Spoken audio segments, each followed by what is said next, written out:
మహిళల్లో చూసినట్టయితే అండి అందరూ చాలామంది మనకి తెలుపు అవుతుంది, వైట్ డిశ్చార్జ్ అవుతుంది అని వస్తూ ఉంటారు. సో వైట్ డిశ్చార్జ్ అనేది 2 రకాలు ఉంటుందండి. ఒకటి ఫిజియలాజికల్, ఒకటి పెథలాజికల్.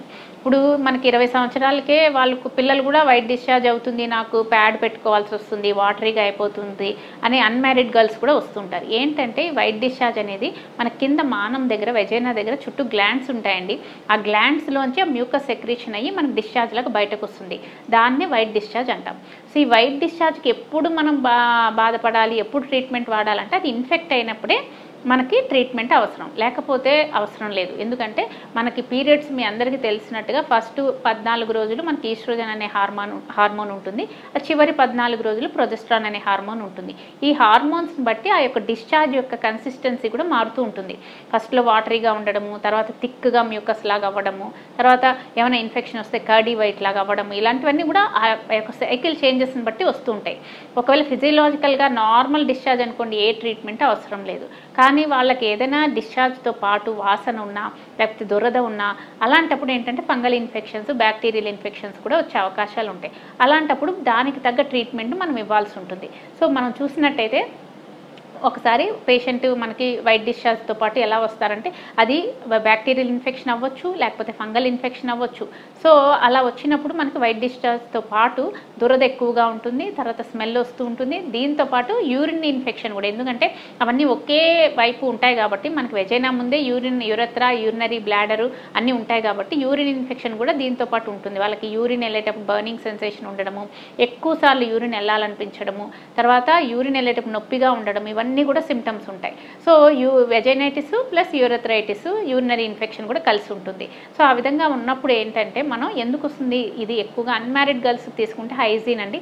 పర్సనల్ హైజీన్ బాగాలేదు, వాళ్ళు స్నానం సరిగ్గా 2 పూటలు చేయట్లేదు, లేకపోతే ప్యాంటీస్ మార్చుకోవట్లేదు, బయట టాయిలెట్స్ వాడేస్తున్నారు, ఎవరు హాస్టల్స్లో ఉన్నప్పుడు వేరే వాళ్ళ టవల్స్ అవి వాడేయడము, లేకపోతే హెయిర్ కింద షేవ్ చేసుకోకపోవడము, ఇలా పర్సనల్ హైజీన్ లేదనుకోండి మనకు వైట్ డిశ్చార్జ్ వచ్చి ఇన్ఫెక్ట్ అయ్యే అవకాశాలు ఉంటాయి. సో ఇది యంగ్ గర్ల్స్. అదే పెద్దవాళ్ళలో తీసుకుంటే ఎక్కువ డయాబెటీస్ అండి.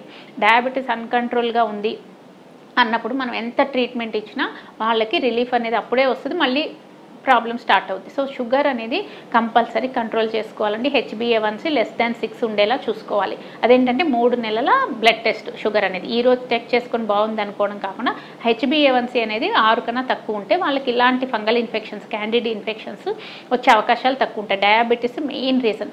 తర్వాత ఇమ్యూనిటీ తక్కువగా ఉండడం, అంటే బ్లడ్ ఎనీమియా ఉందనుకోండి, HB 7 grams అలా ఉందనుకోండి, వాళ్ళల్లో కూడా ఇలాంటి ఇన్ఫెక్షన్స్ వచ్చే అవకాశాలు ఉంటాయి. తర్వాత బాగా సన్నగా ఉన్నారు, మాల్ న్యూట్రిషన్ ఏం తినడం లేదు, అలాంటి వాళ్ళల్లో కూడా ఇమ్యూనిటీ తక్కువైపోయి వచ్చే అవకాశాలు ఉంటాయి. తర్వాత HIV ఇలాంటిలో ఇమ్యూనో సప్రెసివ్ డిసీజెస్ ఉన్నాయి కదా, వాటిలో ఒకవేళ ఇమ్యూనో సప్రెసివ్ డ్రగ్స్ మీద ఉన్న HIV ఇలాంటివి ఉన్నా కూడా ఇలాంటి వైట్ డిశ్చార్జ్ వచ్చే అవకాశాలు ఉంటాయి. సో లో సోషియో ఎకనామిక్ స్టేటస్లో, మాల్ న్యూట్రిషన్ పీపుల్లో ఇవి వైట్ డిశ్చార్జ్ ఎక్కువగా కనిపిస్తూ ఉంటుంది. సో ఇది కారణాలు వచ్చినప్పుడు మనకి ఈ సిమ్టమ్స్తో వాళ్ళు వచ్చినప్పుడు మనం ఏం చేయాలి, టెస్ట్లు అయితే చేసుకోవాలండి. ఫస్ట్ యూరిన్ ఇన్ఫెక్షన్ ఉందా అని CUE కంప్లీట్ యూరిన్ ఎగ్జామినేషన్లో చూస్తాం. పస్ సెల్స్ ఎన్ని ఉన్నాయి, ఏమైనా యూరిన్ ఇన్ఫెక్షన్ ఉందా అనేది యూరిన్ కల్చర్ సెన్సిటివిటీ ద్వారా కూడా తెలుస్తుంది. అందులో మనకి ఏ మందు కూడా పనిచేస్తుంది, ఏ యాంటీబయాటిక్ పనిచేస్తుంది అన్నది కూడా యూరిన్ కల్చర్ సెన్సిటివిటీలో తెలుస్తుంది. తర్వాత స్కానింగ్ ఒకసారి చేసుకొని ఏమైనా PID, పెల్విక్ ఇన్ఫ్లమేటరీ డిసీజ్, ఈ యొక్క ఇన్ఫెక్షన్ వెజైనే కాకుండా పైన సర్విక్స్, యూట్రస్ వరకు వెళ్ళింది అనుకోండి, పెల్విస్ అంతా కూడా వ్యాపిస్తుంది. అది పెల్విక్ ఇన్ఫ్లమేటరీ డిసీజ్ అంటాం. అలా ఉన్నప్పుడు పేషెంట్కి విపరీతమైన నొప్పి ఉండి మనకు స్కానింగ్ అవన్నీ చూసినప్పుడు లోపల ఫ్లూయిడ్ ఉండడము, అన్నీ కూడా ఆర్గాన్స్ కంజెస్టెడ్గా బాగా రెడ్గా ఉండడం చూస్తూ ఉంటాం అనమాట. ఇది PID అంటాం. సో ఇలాంటివి ఏమైనా ఉన్నాయా అవి కూడా చెక్ చేసుకోవాలి స్కానింగ్ చేసుకొని. సో ఇవే కాకుండా మనకి బ్లడ్ టెస్ట్లో మనకి WBC కౌంట్ ఏమైనా పెరిగిందా, అలా పెరిగినప్పుడు బ్యాక్టీరియల్ ఇన్ఫెక్షన్ ఉందనుకోండి WBC కౌంట్ పెరుగుతుంది. తర్వాత రిమైనింగ్ టెస్ట్లు కూడా ఒకసారి లివర్ ఫంక్షన్ టెస్ట్లు, క్రియాటినిన్ అలాంటివి కూడా ఒకసారి చూసుకొని ఆమె హెల్త్ స్టేటస్ ఎలా ఉంది, ఎందుకు ఫ్రీక్వెంట్గా వైట్ డిశ్చార్జ్ వస్తుంది అనేది టెస్టుల ద్వారా తెలుస్తుంది.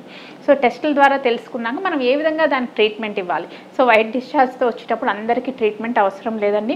అన్మ్యారీడ్ గర్ల్స్కి వచ్చినప్పుడు ఏంటంటే వైట్ డిశ్చార్జ్ ఇన్ఫెక్టెడ్ అయితేనే ట్రీట్మెంట్ ఇస్తామన్నమాట, లేకపోతే ఇవ్వాల్సిన అవసరం లేదు. ఎందుకంటే అది ఫిజియలాజికల్ డిశ్చార్జ్, అది రొటీన్గా వాళ్ళ గ్లాండ్యులర్ సెక్రీషన్ అనమాట. మనకు స్వెట్ ఎలాగ వస్తుందో అలాగా స్వెట్ గ్లాండ్స్ లాగా ఆ యొక్క వెజైనల్ గ్లాండ్స్ నుంచి వచ్చే సెక్రీషన్ కాబట్టి దానికి ట్రీట్మెంట్ అవసరం లేదు. ఒకవేళ ఎగ్జామినేషన్ ఇన్ఫెక్షన్ ఉంది అంటే వాళ్ళకి లోకల్ ట్రీట్మెంట్ అంటే ఇంటర్నల్గా పెట్టే ట్యాబ్లెట్స్ కాకుండా లోకల్ యాంటీబయాటిక్స్ కానీ యాంటీఫంగల్ ట్రీట్మెంట్స్ కానీ ఇస్తూ ఉంటాము.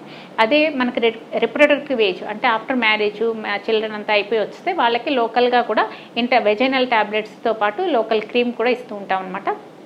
ఆ క్రీమ్తో పాటు ఓరల్గా యాంటీబయాటిక్స్, బ్రాడ్ స్పెక్ట్రమ్ యాంటీబయాటిక్స్ అంటే మనకి anaerobic, aerobic, gram negative, positive అన్నిటినీ కవర్ చేసే యాంటీబయాటిక్స్ కలిపి మనం ఇస్తామన్నమాట. దాంతోపాటు యాంటీఫంగల్ ట్రీట్మెంట్ కూడా ఇస్తాం. సో ఈ విధంగా ఇచ్చినప్పుడు వాళ్ళు మళ్ళీ ప్రివెన్షన్ మళ్ళీ రాకుండా చేసుకోవాలంటే కంపల్సరీ హైజీన్ మెయింటైన్ చేసుకోవాలంటే ఒకటి ఇంటర్నల్, ఒకటి ఎక్స్టర్నల్. ఇంటర్నల్గా ఏంటంటే మన ఇమ్యూనిటీ, మన హెల్తీ ఫిట్నెస్ లెవెల్ మెయింటైన్ చేసామనుకోండి, మనకు లోపల అన్ని డెఫిషియన్సీస్ లేకుండా ప్రోటీన్ బాగా తీసుకొని మజిల్ మాస్ మెయింటైన్ చేస్తే ఇంటర్నల్గా ఫిట్గా ఉంటాం. అదే ఎక్స్టర్నల్గా అంటే హైజీన్, రోజుకు 2 సార్లు స్నానం చేయడము, హెయిర్ 15 డేస్కి ఒకసారి తీసుకోవడము, రోజు అక్కడ ఏమైనా పౌడర్ అప్లై చేసుకోవడము, తర్వాత ప్యాంటీస్ అన్ని వెట్ కాకుండా చూసుకోవడము, టాయిలెట్స్ వెస్ట్రన్ టాయిలెట్స్ అవి వాడినప్పుడు టచ్ కాకుండా బయట అవుట్ సైడ్ టాయిలెట్స్ ఎక్కువ వాడకుండా చెక్ చేసుకోవడం, ఇవన్నీ చేస్తే మనకు ప్రివెన్షన్ ఇంకా నెక్స్ట్ టైం రాకుండా ఉంటుందన్నమాట. సో ఇవన్నీ కంపల్సరీ స్కూల్స్లో కూడా అన్ని మాస్ టాయిలెట్స్ ఉంటాయి, కాలేజెస్లో కానీ వాళ్ళకి తెలియదు. సో ఆ పిల్లలకి కంపల్సరీ హైజీన్ అనేది చెప్తే ఈ ప్రాబ్లమ్స్ నుంచి మనం బయటపడవచ్చు.